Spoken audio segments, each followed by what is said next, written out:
Before we begin, a quick and important disclaimer. The following content is for educational and entertainment purposes only. It does not constitute professional medical, psychological, or clinical advice. Mental health is a complex and deeply personal subject. If you or someone you know is struggling, please consult with a licensed mental health professional or reach out to a certified healthcare provider. This video is intended to explore historical trends, peer-reviewed data, and sociological observations to foster a better understanding of our digital environment. Always conduct your own due diligence before making significant changes to your health or lifestyle habits. In the year 2012, a silent inflection point occurred in the United States that would fundamentally alter the trajectory of an entire generation. It was the year that the percentage of Americans owning a smartphone crossed the 50% threshold. Simultaneously, it was the moment that nearly every major social media platform transitioned from being an optional social utility to an algorithmic engine designed for maximum engagement. Since that specific window of time, the United States has witnessed a statistical anomaly that researchers are still struggling to quantify: a sharp, aggressive rise in reported anxiety, depression, and self-harm among adolescents. We are currently living through the largest unplanned social experiment in human history. We have effectively moved the childhood experience from the physical world to the virtual world without a manual, and the psychological costs are finally coming due. This is not a simple story about kids spending too much time on their phones. This is a deep dive into the architecture of the digital world and its profound effect on the developing human brain. The problem this video solves for you today is the fog of confusion surrounding digital well-being. By the end of this masterclass, you will understand the precise mechanisms, biological, psychological, and sociological, that allow social media to influence your mood, your self-esteem, and your perception of reality. We are moving past the surface-level advice of just put the phone down and entering a technical breakdown of how these platforms were built, how they exploit our evolutionary vulnerabilities, and what historical trends tell us about the potential outcomes for the future of American youth. To understand where we are, we must first look at the transition from the play-based childhood to the phone-based childhood. For decades, the primary developmental arena for American youth was the physical world: unsupervised play, physical risks, and face-to-face social negotiation. These experiences provided the psychological nutrients necessary for building resilience and social competence. However, between 2010 and 2015, that arena shifted. The physical third place, the mall, the park, the street, was replaced by the digital feed. This shift did not just change how youth spent their time, it changed the very nature of human interaction. In the physical world, social interaction is synchronous and high stakes. You see body language, you hear tone, and the interaction ends when you walk away. In the digital world, interaction is asynchronous, permanent, and quantifiable. Every thought, image, or moment of a young person's life is now subject to a public metric of likes, shares, and comments. This quantification of social status is a radical departure from human history. When we look at historical trends, we see that humans are hardwired to care about their status within a tribe. In a tribe of 50 people, your status was relatively stable. In a digital tribe of 500 million, your status is constantly under threat by a global pool of perfect competitors. The biological engine driving this effect is centered in the brain's reward system, specifically the nucleus accumbens. When a user receives a notification, the brain releases a microdose of dopamine. However, the brilliance and the danger of social media architecture lies in the variable reward schedule. This is the same psychological principle used in slot machines. If you won every time you pulled the lever, the game would become boring. But because you only win sometimes, your brain remains in a state of constant anticipation. Case studies from early Silicon Valley engineers, such as those who developed the like button and the infinite scroll, reveal that these features were intentionally designed to create these dopamine loops. The infinite scroll, for example, removes the natural stopping cues that humans rely on to regulate behavior. In the physical world, you reach the end of a chapter in a book or the end of a newspaper page. On a social media feed, the content never ends. This design choice exploits a psychological phenomenon called unit bias, where the brain wants to finish a task, but the task has been engineered to be unfinishable. For the American youth, this creates a state of continuous partial attention. The brain is never fully present in the physical world because a portion of its processing power is always dedicated to the potential rewards or threats waiting in the digital pocket. This has a direct impact on the prefrontal cortex, the area of the brain responsible for impulse control, long-term planning, and emotional regulation. Because the prefrontal cortex does not fully develop until the mid-20s, adolescents are uniquely vulnerable to the persuasive design of these algorithms. They are essentially being asked to navigate a high-tech casino with a brain that isn't yet equipped with the necessary brakes. Data from the CDC's Youth Risk Behavior Survey highlights the gravity of this situation. We have seen a nearly 60% increase in the rate of teenage girls reporting feelings of persistent sadness or hopelessness over the last decade. While there are many factors at play, including economic instability and global events, the timing of this surge correlates almost perfectly with the mass adoption of image-centric social platforms. These platforms facilitate upward social comparison on a scale never before seen. In the past, a teenager might compare themselves to the most popular student in their high school. Today, they are comparing their unfiltered reality to the highly curated, filtered, and often digitally altered highlight reels of global influencers. This creates a distorted mirror effect, where the user's perception of normal is shifted toward an unattainable perfection. Furthermore, we must address the displacement effect. Every hour spent scrolling is an hour taken away from three critical pillars of mental health: sleep, physical activity, and face-to-face social connection. Historical trends in sleep data show that American adolescents are sleeping significantly less than they did 2 decades ago. The blue light emitted by screens suppresses melatonin, the hormone responsible for sleep, but even more damaging is the sleep procrastination caused by the addictive nature of the feed. Sleep deprivation is not just a physical issue. It is a primary driver of emotional volatility and cognitive decline. When a young brain is deprived of REM sleep, its ability to process the day's emotions is compromised, leading to a heightened state of anxiety the following day. Potential outcomes of this digital shift are not just limited to the individual. They affect the social fabric of the United States. We are seeing a decline in social capital, the networks of relationships that help a society function. When youth spend more time in echo chambers or algorithmic bubbles, their ability to empathize with those who hold different views diminishes. The algorithm does not prioritize truth or nuance. It prioritizes what will keep you on the platform longest, which is often outrage or sensationalism. As we move forward in this series, we will break down the specific tactics used by these platforms, the neurological pathways they activate, and the systemic changes being debated in the halls of Congress and the boardrooms of big tech. We are not just looking at a trend, we are looking at the fundamental rewiring of the American mind. This deep dive is the first step in reclaiming agency in a world designed to take it away. We must understand the why before we can ever hope to master the how of digital balance. This is the decoding of the social media effect.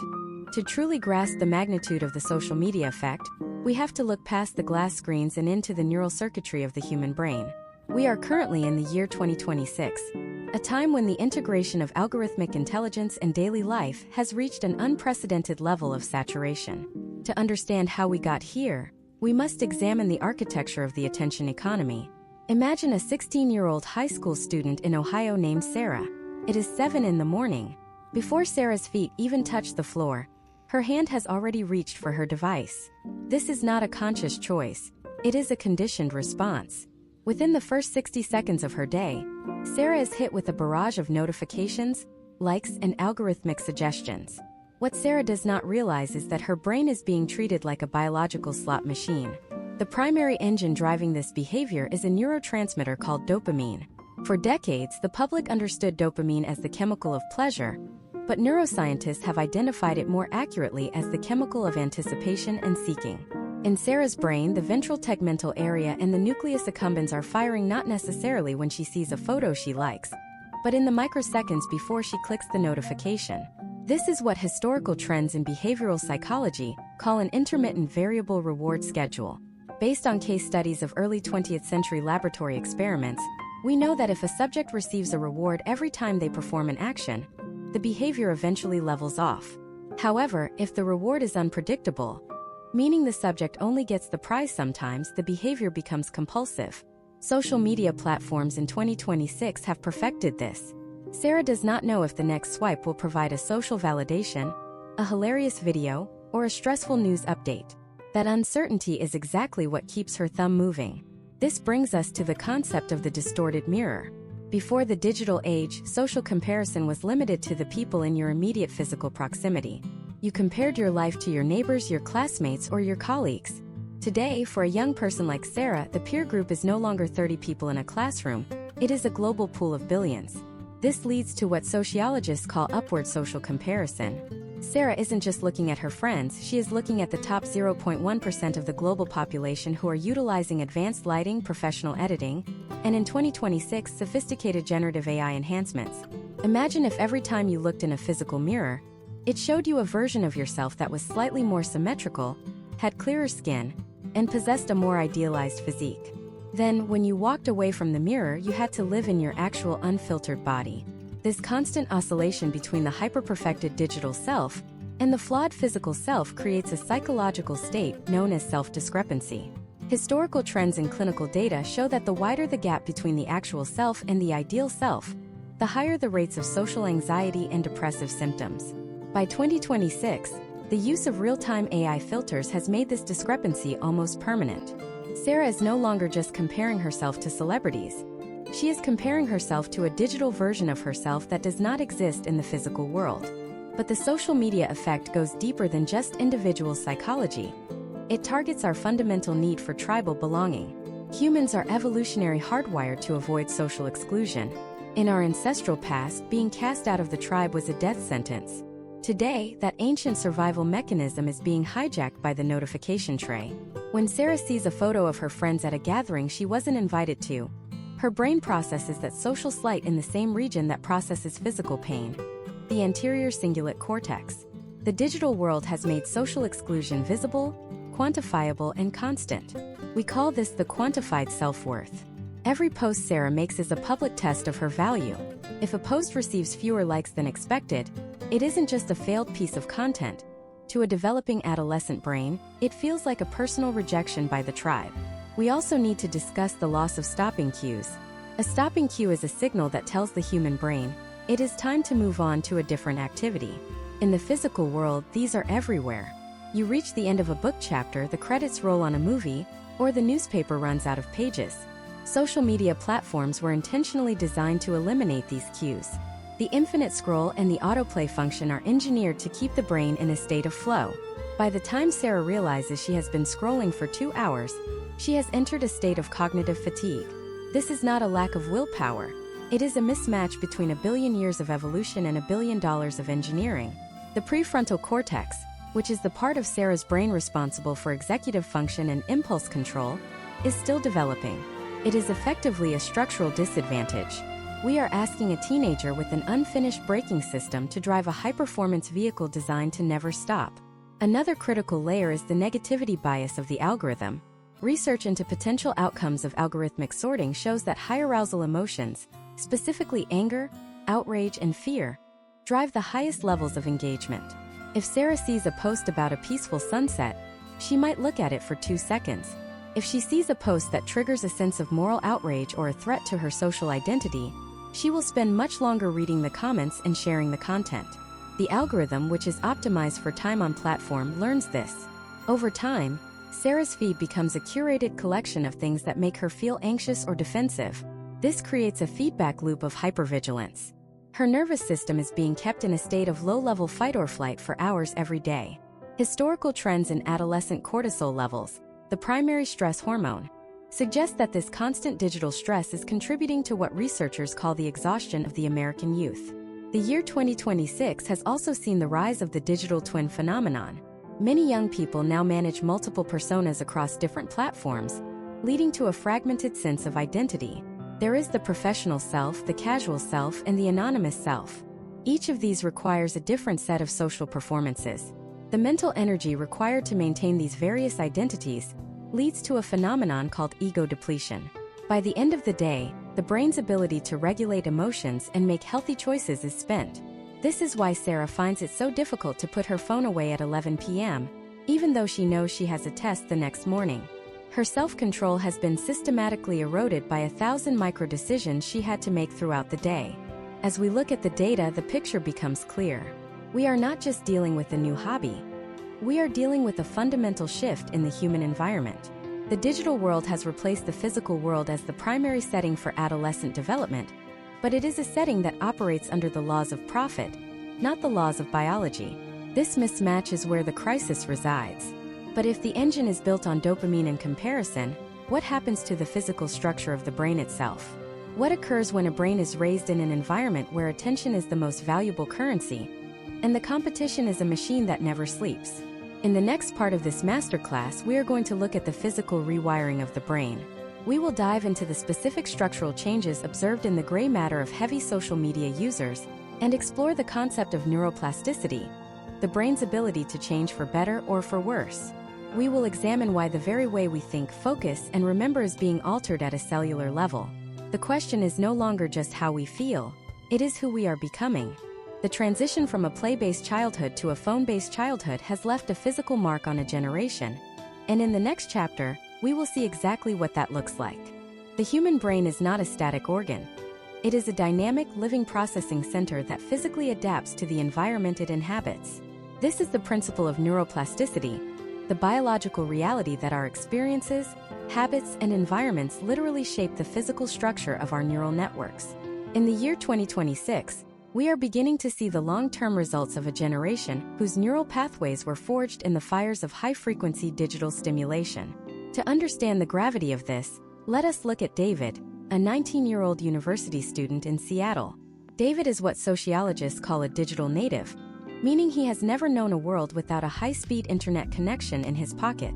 When David tries to sit down in his dormitory to read a physical textbook for his biology course, he experiences a sensation that has become common in the mid-2020s, the brain itch.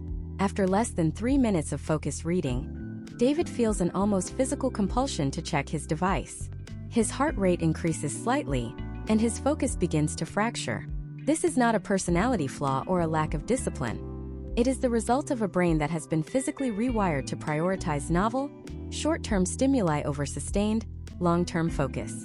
In David's brain, the circuits that facilitate deep, linear thinking are beginning to atrophy, while the circuits that manage rapid task switching and shallow scanning are becoming thick, high-speed highways. Neuroimaging studies comparing heavy social media users to infrequent users in the United States have highlighted significant differences in the density of gray matter within the brain. Specifically, researchers have observed a thinning of the gray matter in the prefrontal cortex. The prefrontal cortex is effectively the CEO of the brain. It is responsible for executive functions, which include the ability to ignore distractions, the capacity to plan for the future, and the regulation of complex social behavior. In a play-based childhood, which was the historical norm for most of human history, the prefrontal cortex was exercised through physical risks, face-to-face negotiations, and the management of boredom. In the phone-based childhood that David experienced, the prefrontal cortex was frequently bypassed in favor of more primitive regions of the brain. When David scrolls through a short-form video feed, he is not utilizing his prefrontal cortex to make analytical decisions. Instead, he is allowing his amygdala and his reward system to take the wheel. The amygdala is the brain's alarm system, designed to detect threats and manage emotional responses. In our ancestral environment, a threat might be a predator. In the digital environment of 2026, the threat is a drop in social status, a controversial news headline, or the perceived perfection of a peer. Because digital feeds are curated to prioritize high-arousal content, David's amygdala is kept in a state of chronic activation. This leads to a potential outcome known as neurological sensitization. Effectively, the brain becomes better at being anxious. The pathways for stress and fear are strengthened through constant repetition, making it easier for David to fall into a state of panic or overwhelm, even when he is not looking at a screen. This structural shift is further complicated by a biological process called synaptic pruning. During adolescence, the brain undergoes a massive renovation. It grows an overabundance of neural connections and then, during the teenage years, begins to prune away the connections that are not being used while strengthening the ones that are. It is a biological use it or lose it scenario. If a teenager spends 6 to 8 hours a day on platforms that require rapid-fire task switching and shallow emotional processing, those are the neural circuits that the brain identifies as essential for survival. Conversely, the circuits required for deep contemplation, critical thinking, and the maintenance of a single thread of thought are pruned away because the brain perceives them as unnecessary. We are, in a very real sense, breeding a generation of super scrollers at the physical expense of deep thinkers. Beyond the prefrontal cortex and the amygdala, we must examine the hippocampus. This is the region primarily responsible for the consolidation of information from short-term memory to long-term memory. The constant stream of information David consumes creates what psychologists call cognitive overload. The human brain has a limited amount of processing power, often referred to as cognitive bandwidth. When David is hit with a new piece of information every 5 to 10 seconds, a joke, a tragedy, an advertisement, a dance trend, his brain never has the opportunity to move that information into long-term storage. The buffer of the brain is constantly being overwritten. This is why many young people in 2026 report feeling like they cannot remember what they did yesterday, or even what they watched an hour ago. The information was seen, but it was never learned. Imagine if your internal monologue was interrupted every 30 seconds by a stranger shouting a random fact or a personal insult into your ear. That is the internal state of a brain conditioned by the infinite scroll. This leads to the myth of multitasking. In reality, the human brain cannot multitask. It can only context switch. However, every time David moves his eyes from his biology textbook to a notification, his brain pays a switch cost. Historical trends in cognitive research suggest it can take an average of over 20 minutes for the brain to return to the same level of deep focus it had before an interruption. If David receives a notification every 15 minutes, he may never reach a state of deep focus for his entire adult life. Furthermore, we must address the phenomenon of phantom vibration syndrome, which David experiences regularly. He feels his phone vibrate in his pocket, even when it is sitting on his desk across the room. Neurologically, this occurs because David's brain has incorporated the device into its body schema. The brain's somatosensory cortex, which maps the physical sensations of the body, has become so attuned to the digital input that it misinterprets muscle twitches or the friction of clothing as a social notification. The device is no longer an external tool. It has become a phantom limb.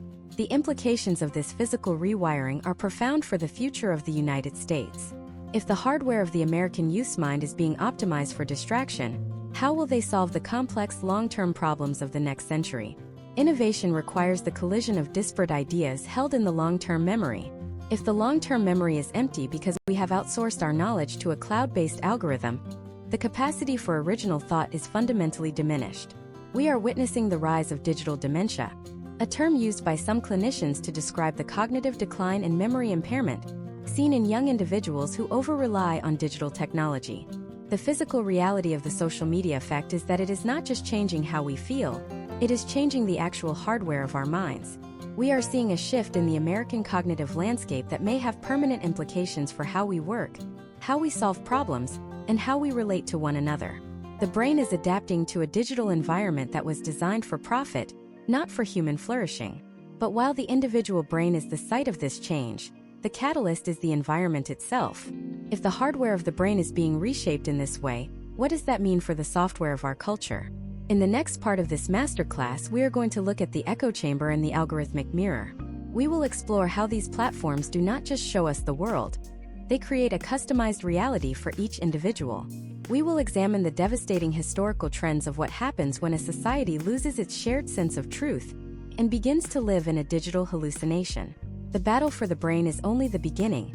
Next, we look at the battle for reality itself. The battle for reality begins the moment you unlock your phone, and the algorithm takes its first measurement of your attention. In the year 2026, we have moved beyond simple recommendation engines into what engineers call predictive reality modeling. To see this in action, let us look at Marcus, an 18-year-old living in Chicago. Marcus is interested in environmental science and urban planning. When he opens his primary social feed, the algorithm does not just show him videos of parks or climate data.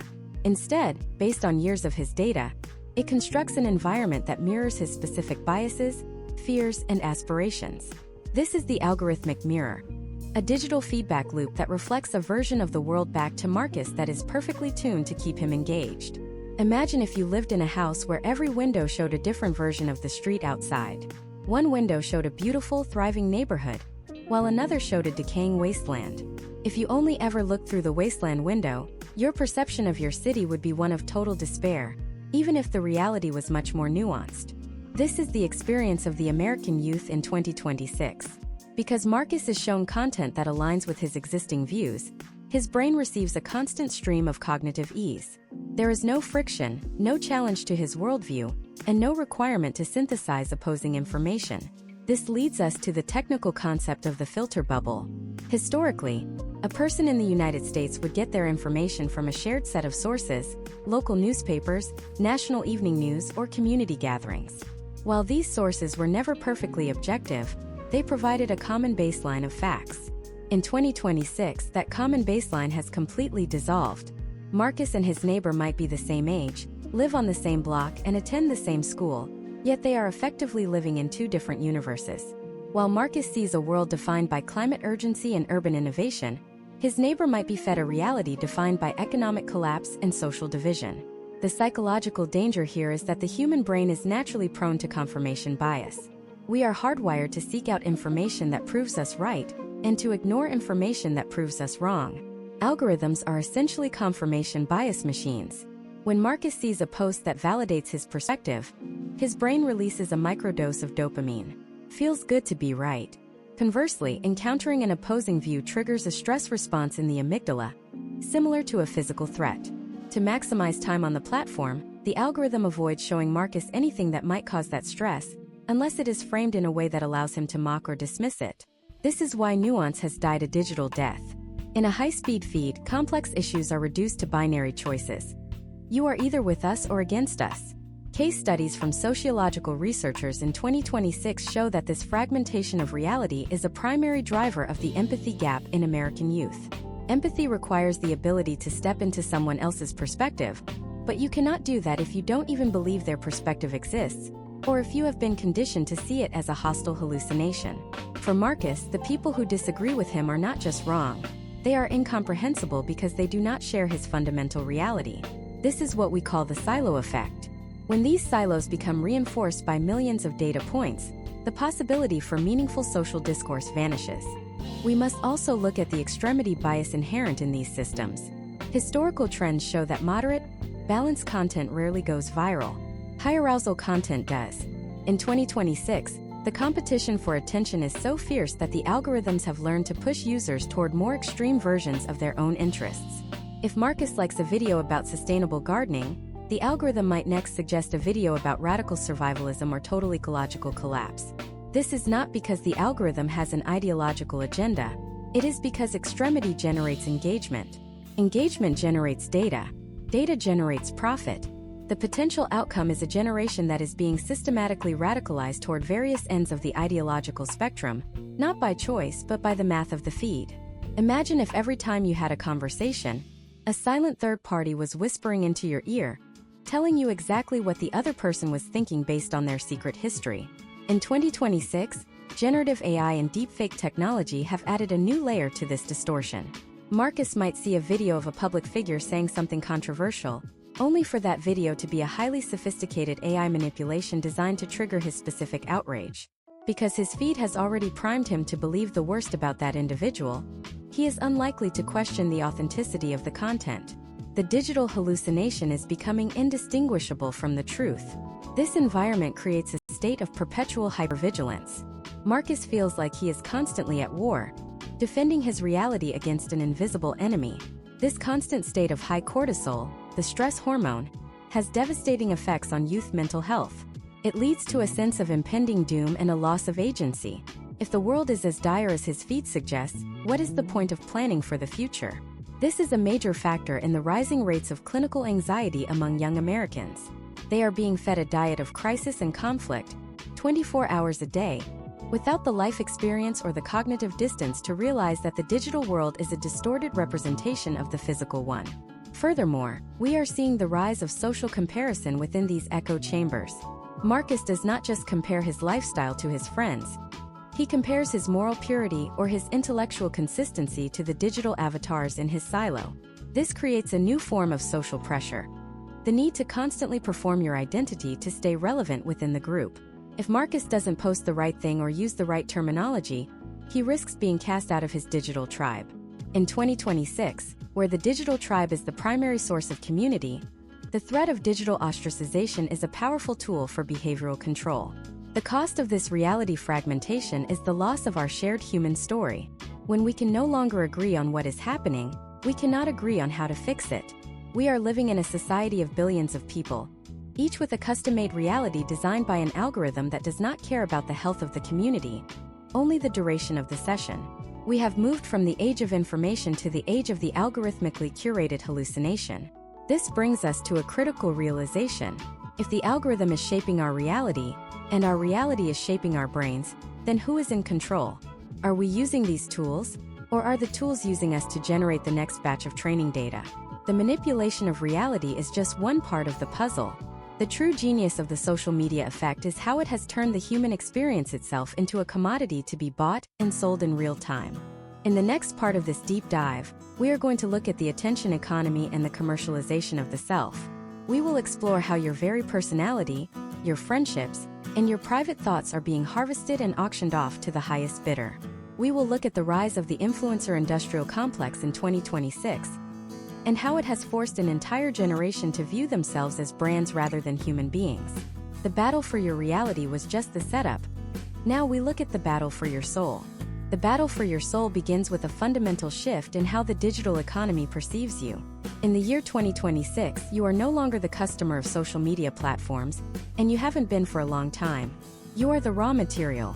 To understand this, we must look at the transition from the information age to the attention economy. In this new era, human attention is the most valuable commodity on Earth, more precious than oil or gold, because it is the only finite resource that every person possesses. Every second of your focus that is captured by a screen is a second that can be harvested, analyzed, and sold to the highest bidder. This commercialization has turned the human experience into a 24/7 marketplace. Imagine a 17-year-old girl named Chloe living in Austin, Texas.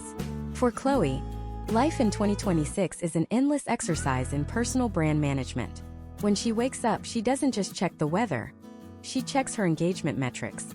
In her mind, her value as a human being is inextricably linked to the performance of her digital avatar. This is the influencer industrial complex, a sociological phenomenon where the pressure to be a creator has eclipsed the desire to be a participant.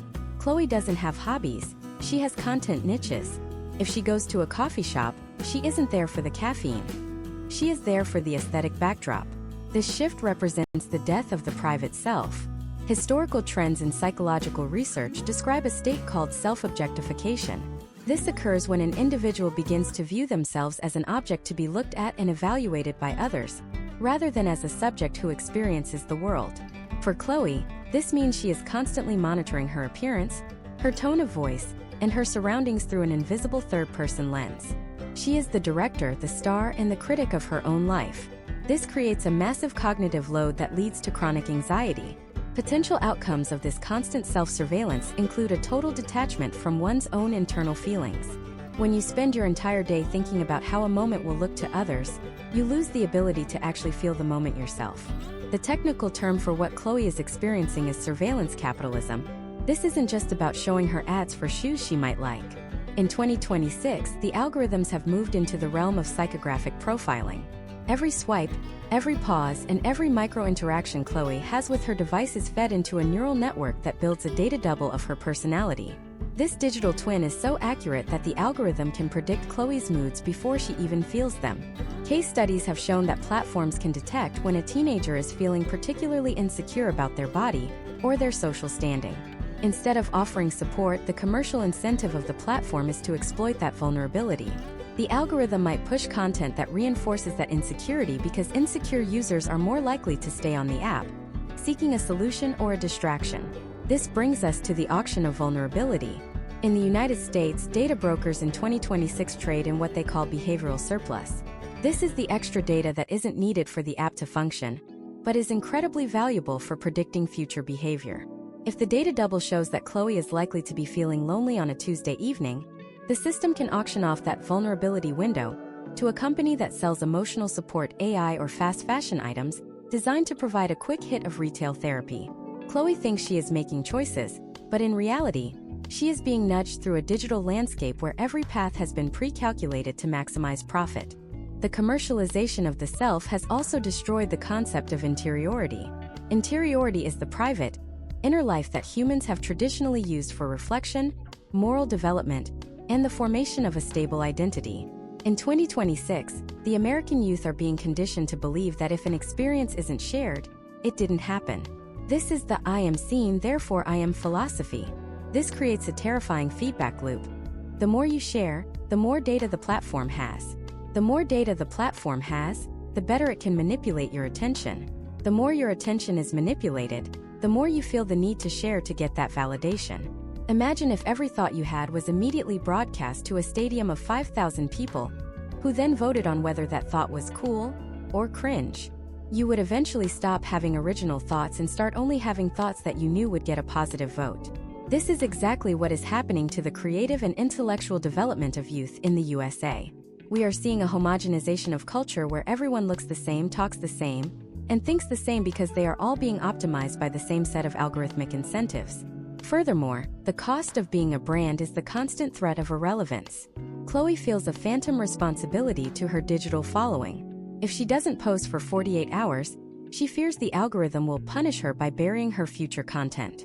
This creates a state of digital sharecropping where young people are working for the platforms for free, providing the content that keeps the attention economy running, while the platforms reap the multi-billion-dollar rewards.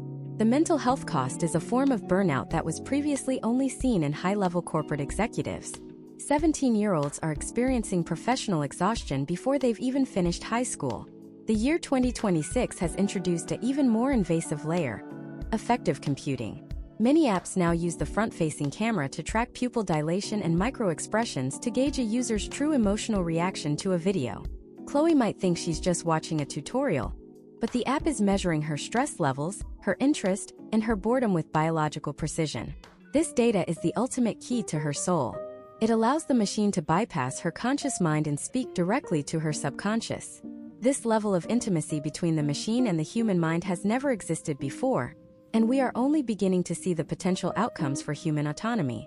We have built a world where the most sophisticated technology in human history is being used to keep a teenager in Austin, Texas, looking at a screen for 5 more minutes. We have traded the mental health of a generation for the growth of a bottom line. Chloe's soul is being fragmented into 1 million data points, each one sold to create a more perfect cage for her attention. But what happens when this digital capture becomes so complete that the physical world begins to fade away? What happens to our bodies, our relationships, and our ability to connect when the digital world becomes our primary residence? The commercialization of the self is the final stage of the attention economy, but it is not the end of the story. While we are busy building our digital brands and managing our data doubles, something else is happening. We are becoming lonelier than any generation in history. Despite being more connected than ever, the American youth are reporting record levels of isolation. How is it possible that in a world of infinite social media, we have forgotten how to be social? In the next part of this masterclass, we are going to look at the loneliness paradox and the death of intimacy. We will explore how digital connection is actually a low-resolution substitute for human interaction that leaves us feeling nutritionally starved for real community. We will examine the science of haptic hunger and why 1,000 likes can never replace a single physical handshake. The attention economy has taken our time. Now we look at how it has taken our tribe.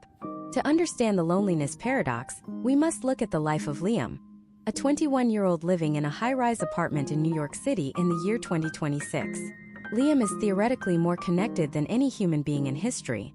He has over 4,000 followers on a primary photo-sharing app, belongs to 12 active group chats, and is constantly receiving pings, tags, and mentions.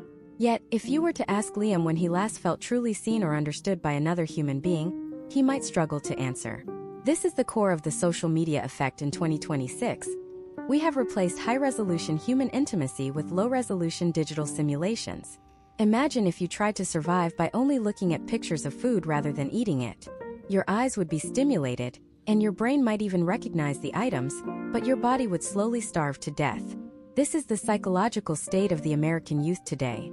They are socially overstimulated but relationally malnourished. In Liam's case, his Saturday night consists of sitting in a dark room, illuminated by the blue light of his device, watching live streams of parties he wasn't invited to and scrolling through the curated joy of his peers. He is a spectator to life rather than a participant, and this creates a profound sense of isolation that no amount of digital feedback can fix. The biological reason for this lies in the difference between dopamine and oxytocin. As we discussed earlier, social media is a dopamine engine. It provides quick hits of excitement and anticipation. However, dopamine is a solo chemical. It is about seeking and reward. Oxytocin, often called the cuddle hormone or the social bonding molecule, is what creates the feeling of security, trust, and belonging. Oxytocin is primarily released through physical presence, eye contact, touch, shared laughter, and even the subtle synchronization of heart rates that happens when two people are in the same room. In 2026, digital interactions lack the sensory richness required to trigger significant oxytocin release. When Liam sends a text or leaves a comment, there is no eye contact. There is no tone of voice. There is no physical proximity. The brain recognizes the social input, but the endocrine system doesn't fully respond. This leads to a state of chronic social hunger. Historical trends in sociological data show that while digital communication has skyrocketed, the number of hours American youth spend in face-to-face social settings has plummeted. Since the mid-2010s, teenagers have been spending less time hanging out with friends, going to movies, or simply wandering the neighborhood. They are staying in their rooms, connected to everyone but touching no one. This brings us to the phenomenon of haptic hunger, or skin hunger. The human skin is the largest sensory organ in the body, and it is deeply integrated into our social nervous system. For thousands of years, human development was predicated on physical touch, the handshake, the hug, the pat on the back. These tactile interactions signal to the brain that we are safe within our tribe. In the digital-first world of 2026, many young people are living through a tactile drought. For someone like Liam, his primary physical interaction for the day might be the cold glass of his smartphone screen. Potential outcomes of this tactile deprivation include heightened cortisol levels and a decreased ability to regulate stress. Without the grounding effect of physical presence, the world feels more threatening, and the self feels more fragile. We must also consider the death of the third place. Historically, American life was built around three locations: the home, the workplace/school, and the third place, community hubs like coffee shops, parks, libraries, and diners. These were the arenas for spontaneous, unstructured social interaction. In 2026, the third place has been digitized. The local coffee shop is no longer a place for conversation. It is a row of people wearing noise-canceling headphones, looking at screens. The park is a backdrop for content creation. When the third place disappears, the opportunities for making new, deep connections disappear with it.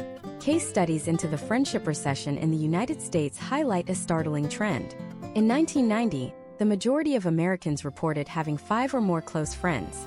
By 2026, that number has dropped significantly, with a growing percentage of Gen Z and Gen Alpha reporting that they have no close friends at all.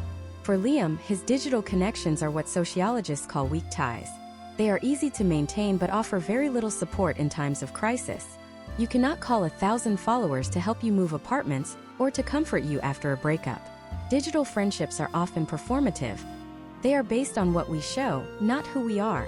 This performative nature of digital intimacy creates a barrier to true connection. To be truly intimate with someone, you must be vulnerable. You must be able to show your flaws, your fears, and your unedited self.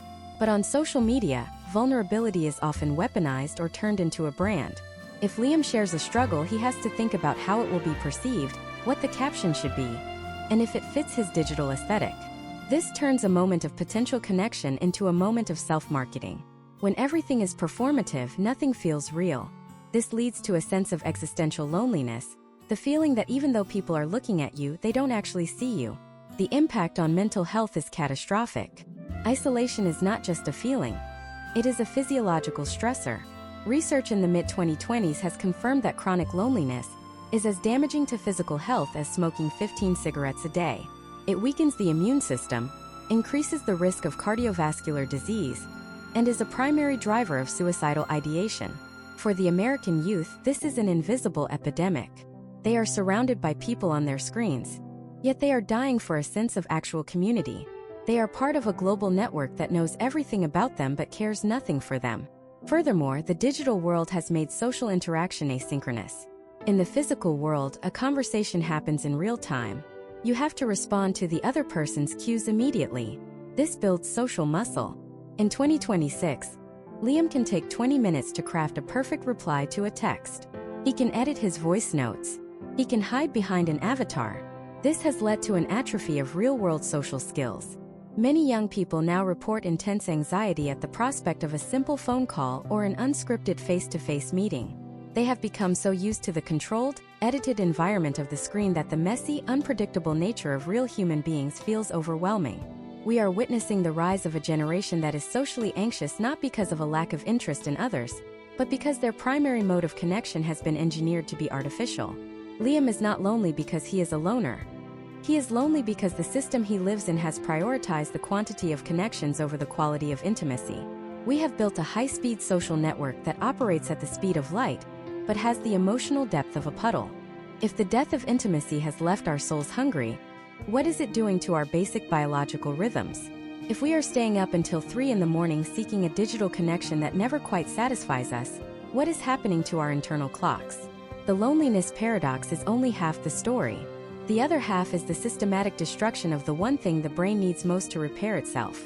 In the next part of this masterclass, we are going to look at the circadian collapse, blue light, sleep deprivation, and the night shift of the soul. We will explore how the social media effect has effectively ended the concept of night for the American youth.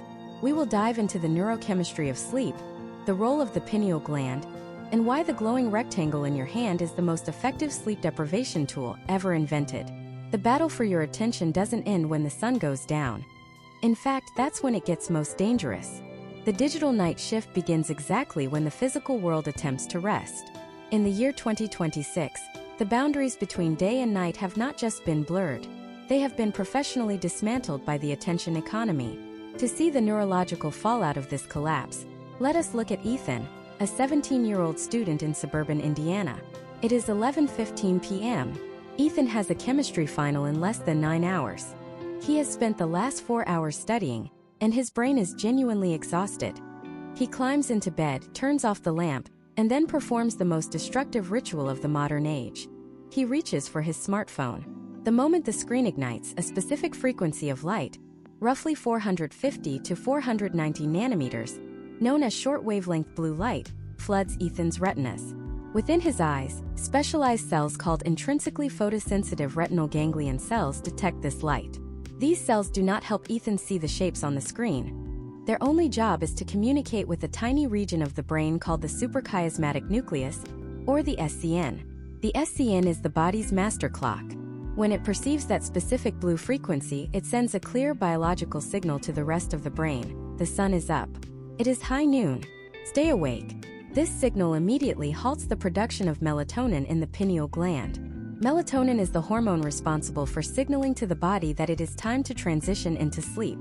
Under normal historical trends, melatonin levels begin to rise a few hours after sunset. But for Ethan in 2026, the sunset never happens. By the time he has finished his first 15 minutes of scrolling through a short-form video feed, his melatonin production has been suppressed by nearly 50%. His brain is now in a state of chemical confusion. His body is physically tired, but his master clock is screaming that it is the middle of the day. This biological hijacking is the foundation of what researchers call revenge bedtime procrastination. For Ethan, the daytime is filled with the demands of school, parents, and social expectations. The night is the only time he feels he has total agency over his life.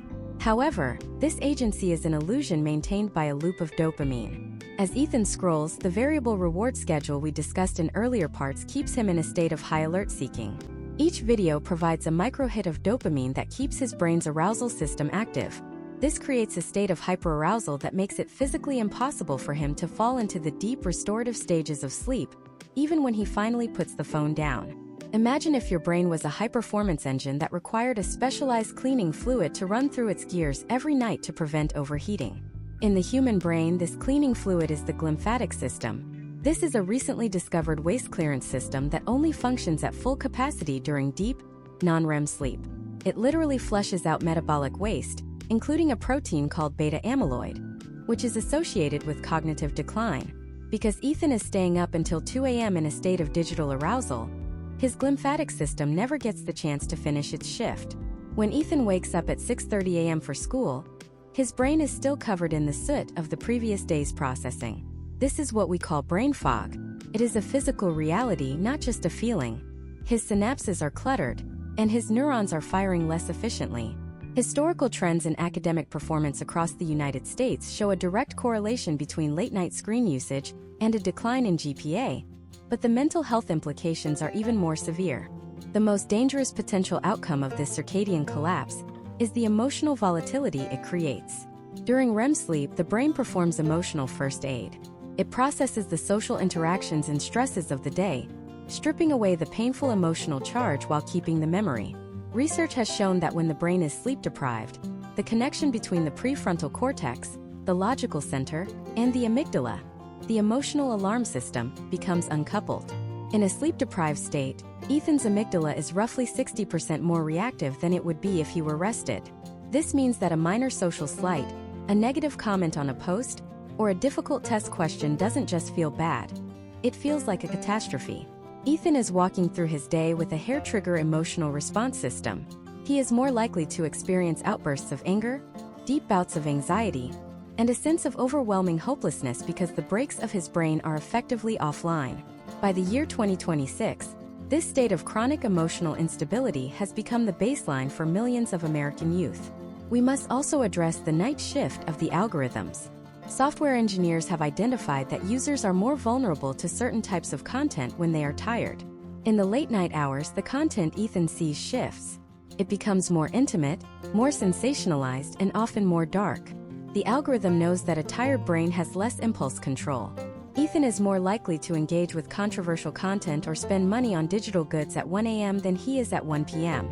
This is the ultimate exploitation of the attention economy, using biological exhaustion to increase engagement metrics. Case studies of school districts in California that experimented with later start times showed a significant improvement in student mental health and a decrease in reported depressive symptoms. However, even these policy changes are being undermined by the increasing stickiness of 2026 digital platforms. If school starts an hour later, the algorithm simply keeps the student awake an hour longer. It is a biological arms race that the human nervous system was never designed to win. Imagine if you were forced to work a double shift every single day, without ever being allowed to fully clean your workspace or reset your tools. Eventually, something would break. In the American youth, what is breaking is the ability to regulate mood and focus. The circadian collapse is not just about being tired. It is about a systemic failure of the brain's ability to repair itself. We are raising a generation in a state of permanent jet lag, not because they are traveling across time zones, but because they are traveling through a digital world that ignores the existence of the sun. This sleep deficit creates a vicious cycle. The more tired Ethan is, the more anxious he feels. The more anxious he feels, the more he turns to his phone for a hit of dopamine to soothe his nerves. The more he turns to his phone, the less he sleeps. This is the night shift of the soul, a state where the brain is never truly awake and never truly at rest. The destruction of sleep is perhaps the most quantifiable physical harm of the social media effect, but it is not the only way the body is being affected. While the brain is being deprived of rest, it is also being deprived of a different kind of stimulation, the kind that comes from the physical world. As we look at Ethan sitting in the dark, his body is static, but his mind is racing. This disconnection between the physical self and the digital self leads to a final, devastating consequence that affects how we perceive our own existence. In the next part of this masterclass, we are going to look at digital dysmorphia and the physical disconnection. We will explore how the social media effect has created a generation that is increasingly uncomfortable in its own skin. We will look at the rise of body-checking algorithms, the impact of AI-augmented reality on self-image, and the terrifying trend of virtual escapism, where the physical body is seen as a burden rather than a home. The battle for the mind and the soul has moved into the realm of the physical, and the stakes have never been higher. The transition from the digital night shift to the physical day shift is becoming an increasingly jarring experience for the American youth. In the year 2026, we are witnessing a phenomenon that clinical psychologists have termed digital dysmorphia.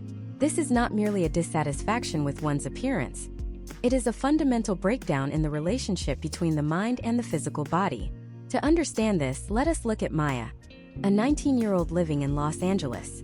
Maya's primary interaction with her own face occurs through a front-facing camera equipped with real-time AI augmentation. By 2026, filters are no longer obvious or cartoonish. They are sophisticated, invisible layers of code that subtly adjust bone structure, widen the eyes by a few millimeters, and perfect skin texture in a way that looks entirely natural on a screen.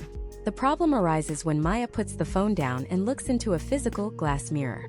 The person staring back at her lacks the algorithmic optimization she has come to accept as her baseline. This creates a state of perceptual distortion. In Maya's brain, the idealized virtual self has become the actual self, and her physical body has become a disappointing low-resolution imitation. Historical trends in the United States show that between 2015 and 2026, The age at which young people first seek cosmetic consultations has dropped significantly. Surgeons report that patients are no longer bringing in photos of celebrities. They are bringing in AI-enhanced photos of themselves. They are trying to use surgery to catch up to a version of their identity that only exists as a data point on a server. Imagine if you spent 80% of your life wearing a mask that made you look 10 years younger and twice as healthy. Eventually, you would forget what your true face looked like. More importantly, you would begin to resent the maskless version of yourself. This is the reality for a generation that has grown up in the era of the permanent filter. The psychological term for this is self-discrepancy.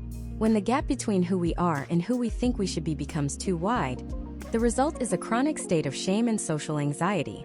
Maya finds herself avoiding physical social gatherings not because she is a loner, but because she feels she cannot live up to the digital expectations she has set for herself.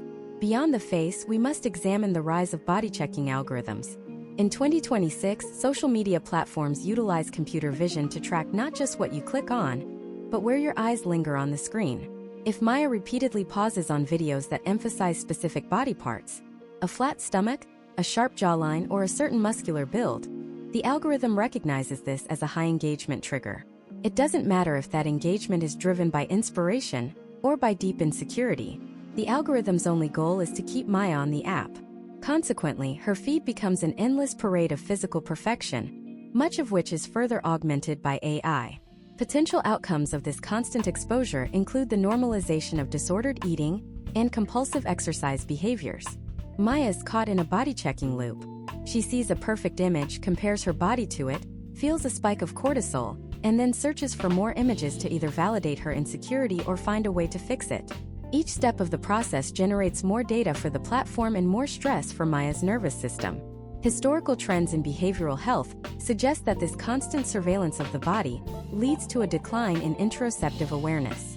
Interoception is the brain's ability to sense the internal state of the body, signals like hunger, heartbeat, or even the feeling of being tired. When Maya is entirely focused on how her body looks to the external digital world, she loses the ability to feel what her body needs on the inside. This leads us to the concept of the meat suit. In 2026, a growing subculture of American youth refers to their physical bodies as their meat suits, a term that suggests the body is merely a clumsy biological vessel for the more important digital self. This is the ultimate stage of physical disconnection. When the physical world becomes too stressful, too imperfect, or too demanding, the digital world offers a form of virtual escapism. With the mass adoption of high-fidelity VR and AR headsets in 2026, many young people are choosing to spend their social lives in environments where they can be anyone or anything.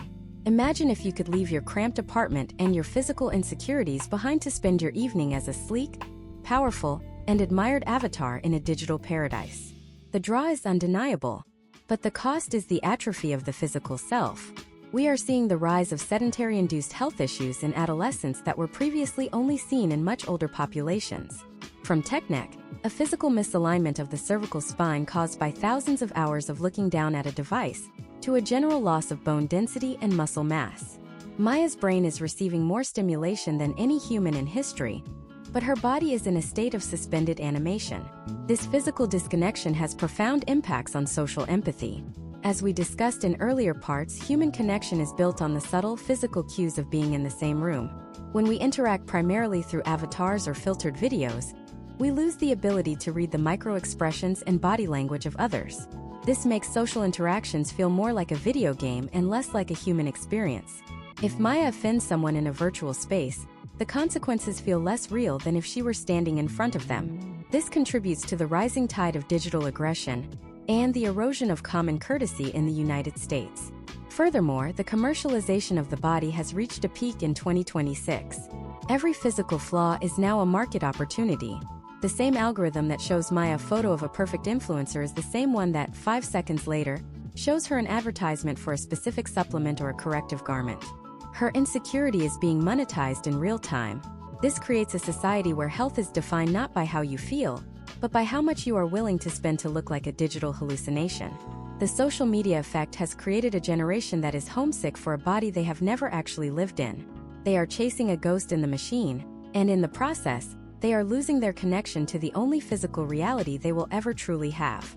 Maya's story is not an isolated case. It is the standard experience for millions of young Americans. We have moved from using technology to enhance our lives to using technology to replace our lives. As we look at the wreckage of the physical self, we have to ask, what happens to the collective mind of a generation? If every individual is trapped in their own loop of dysmorphia and disconnection, what happens when those individuals interact? We are beginning to see the rise of something even more unpredictable than individual anxiety. We are seeing the emergence of digital social contagion, the rapid spread of behaviors, tics, and mental states through the network itself.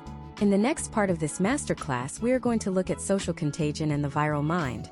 We will explore the terrifying historical trends of how TikTok tics and mass sociogenic illness are spreading across the United States in 2026.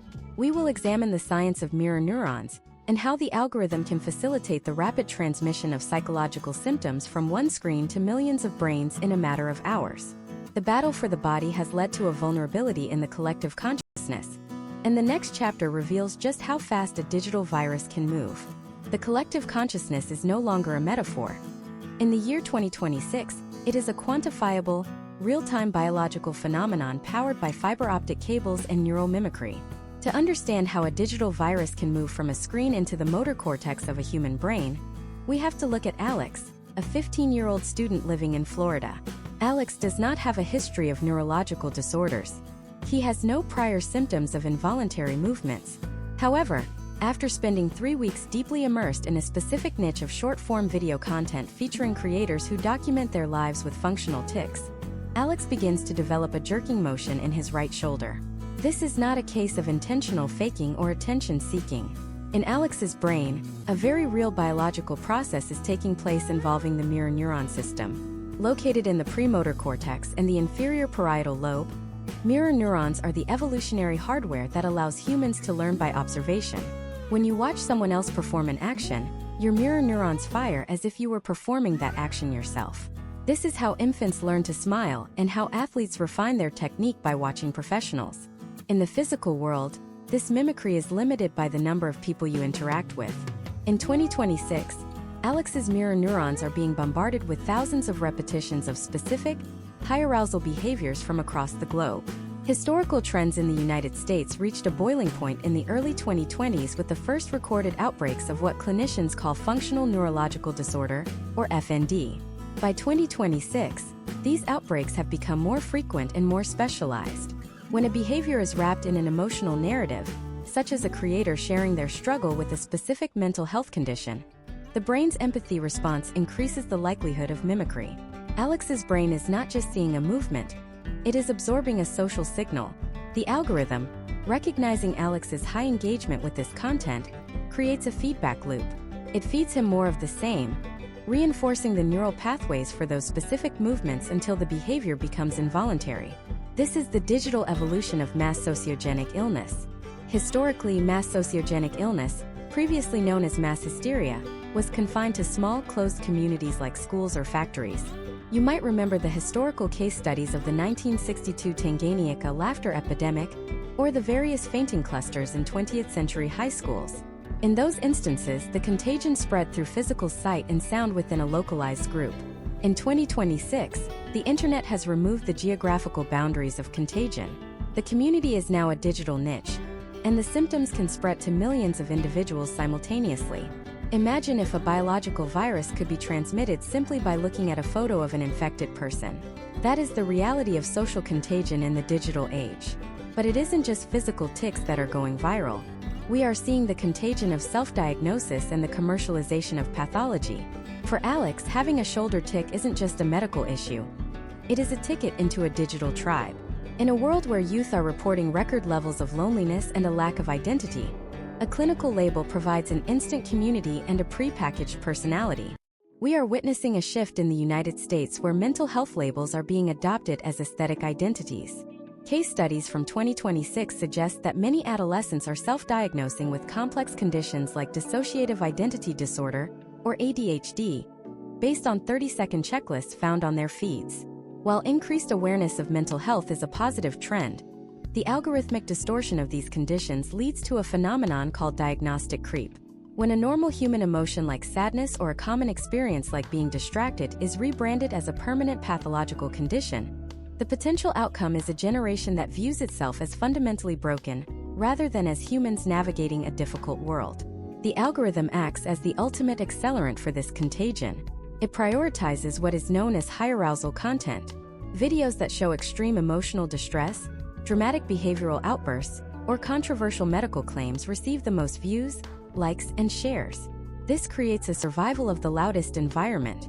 If Alex wants to be seen within his digital community, his symptoms or his trauma must be at least as visible as the most popular creators in that niche. This leads to a state of unconscious escalation, where the symptoms become more pronounced and the labels more extreme to maintain social relevance. Furthermore, we must look at the science of emotional contagion. In 2026, researchers have identified that negative emotions, specifically anxiety and outrage, are more contagious than positive ones. When Alex scrolls through a feed filled with people expressing existential dread or systemic hopelessness, his own nervous system enters a state of sympathetic activation. His heart rate increases, his cortisol levels rise, and his brain prepares for a threat that doesn't exist in his physical room. Because this state is shared by millions of other users in his age bracket, it creates a collective atmosphere of hypervigilance. This is the viral mind, a state where an entire generation is vibrating at the same frequency of digital stress. Imagine if you were in a room with 100 people and everyone suddenly started screaming. Even if you knew there was no fire, your body would react as if there were. Now imagine that room is your smartphone, and you carry it with you everywhere you go. Alex is never truly out of the room. He is constantly exposed to the collective emotional output of a world in crisis. This leads to what sociologists call the exhaustion of empathy. When you are constantly being asked to mirror the trauma of others, your own emotional reserves are depleted. The social contagion effect also targets the way we perceive reality, as we discussed in earlier parts, but in the context of the viral mind, it creates a phenomenon called the echo of symptoms. If one influential creator begins talking about a new, niche symptom of anxiety, perhaps a specific type of brain fog or a unique physical sensation, within 48 hours, thousands of users will report experiencing the exact same thing. The brain, prompted by the digital suggestion, begins to interpret normal bodily sensations through the lens of the new symptom. It is a mass-scale placebo effect, but with negative consequences, often called the nocebo effect. By 2026, the United States has become a laboratory for these digital viruses. Our high rates of smartphone penetration and our cultural emphasis on individual expression make American youth uniquely susceptible. We are seeing a generation that is not just influenced by social media, but is being structurally and psychologically terraformed by it. Alex's shoulder tick is a physical manifestation of a much deeper issue: the loss of cognitive sovereignty. When your thoughts, your movements, and your emotions are being modulated by an algorithm designed for profit, who is actually in control of your life? The viral mind is the ultimate achievement of the attention economy. It ensures that even when you are not looking at the screen, the effects of the screen are looking for you. It turns the human community into a giant interconnected nervous system, where the most stressful signal always wins. This brings us to the final realization of our deep dive. We have explored the dopamine loops, the physical rewiring of the brain, the destruction of sleep, and the spread of digital tics. We have seen how the system was built and how it functions. But the most important question remains: how do we break the loop? If the environment is the problem, is it possible to live in the modern world without being consumed by it? Is there a way to reclaim the human mind from the viral influence of the algorithm? In the final part of this masterclass, we are going to look at the Great Reclamation, strategies for digital sovereignty, and the future of the American mind. We will explore the potential outcomes of the digital minimalist movement, the role of new legislation in 2026, and the step-by-step psychological framework for rebuilding your focus and your sanity. The experiment has been running for over a decade, and the results are in. Now it is time to look at the way out. The Great Reclamation begins with a single act of cognitive defiance. It is the year 2026, and for 20-year-old Jordan in Denver, the world has finally started to tilt back toward human-centered reality. For years, Jordan lived in the state of continuous partial attention that we have decoded throughout this series. His brain was a battlefield for engagement algorithms, and his sense of self was a fragmented collection of data points. But the movement toward digital sovereignty is not about a total retreat from technology. It is about the reassertion of human agency over the machine. To understand how we reclaim the American mind, we must look at the three-pillar framework for digital sovereignty: the biological reset, the environmental friction strategy, and the systemic reconfiguration of the social fabric. The first pillar is the biological reset. To heal the brain from over a decade of high-frequency stimulation, we must address the dopamine baseline. Historical trends in neurobiology suggest that the brain's reward system requires a significant period of low stimulation to recalibrate. In 2026, many young Americans are participating in what is known as the 30-day reset. This is not a simple detox. It is a clinical process of allowing the nucleus accumbens to downregulate its demand for dopamine. Imagine if you had been living in a room where the music was constantly playing at 100 decibels. Eventually, you would become deaf to anything quieter. The 30-day reset is the process of turning the music down so that your brain can once again hear the subtle whispers of physical life. The satisfaction of finishing a book, the nuance of a face-to-face conversation, or the quiet joy of a walk in the park. Case studies from the 2025 Digital Health Initiative show that after 3 weeks of reduced algorithmic input, individuals report a significant increase in their attentional blink capacity, the ability to process 2 pieces of information in quick succession. Biologically, the prefrontal cortex begins to reassert its role as the executive commander of the brain. The thinning of gray matter we observed in earlier parts is not necessarily permanent. Thanks to neuroplasticity, the brain can rebuild these connections through focused linear activity. This is why the reclamation movement emphasizes deep work and high-resolution hobbies like woodworking, analog photography, or long-form writing. These activities provide a steady, predictable reward that strengthens the neural pathways for sustained focus. The second pillar is the environmental friction strategy. We must acknowledge that willpower is an exhausted resource in 2026. Expecting a teenager to resist an algorithm designed by 1,000 PhDs using just their self-control is a losing game. Therefore, the goal is to redesign our physical environment to favor our biological needs. Jordan's home in Denver is a case study in this design. He uses a physical alarm clock in a bedroom that is a designated device-free zone. By removing the phone from the sleeping area, he eliminates the blue light suppression of melatonin and the morning cortisol spike associated with immediate notification checking. Step by step, digital sovereignty involves creating friction between the user and the most addictive features of their devices. This includes switching the screen to grayscale mode, which removes the psychological reward of vibrant color. It includes the deletion of all infinite scroll apps, requiring the user to access those services only through a desktop browser where the user experience is more cumbersome and less addictive. In 2026, a significant number of American youth have opted into dumb phone hybrids, devices that provide essential tools like maps and music, but lack the algorithmic feeds that harvest attention. By intentionally making the phone less useful for entertainment, Jordan has reclaimed an average of 4 hours of his life every single day. Imagine if every time you wanted to eat a piece of junk food, you had to walk 2 miles to get it. You would eat a lot less junk food. That is the essence of friction. We are moving the digital junk food out of our pockets and back to the pantry of a dedicated computer. This allows the brain to transition from a state of being constantly hunted by notifications to a state of being the hunter of information. You use the tool does not use you. The third pillar is the systemic reconfiguration of the social fabric. In 2026, the United States is witnessing the first major legislative pushback against the attention economy, often referred to as the Digital Sovereignty Act of 2025. This legislation focuses on safety by design, requiring platforms to disable the infinite scroll and autoplay by default for users under the age of 21. It also holds companies liable for the potential outcomes of their algorithms if they are shown to intentionally target psychological vulnerabilities. But the real change is happening on the ground in the reclaimed third places.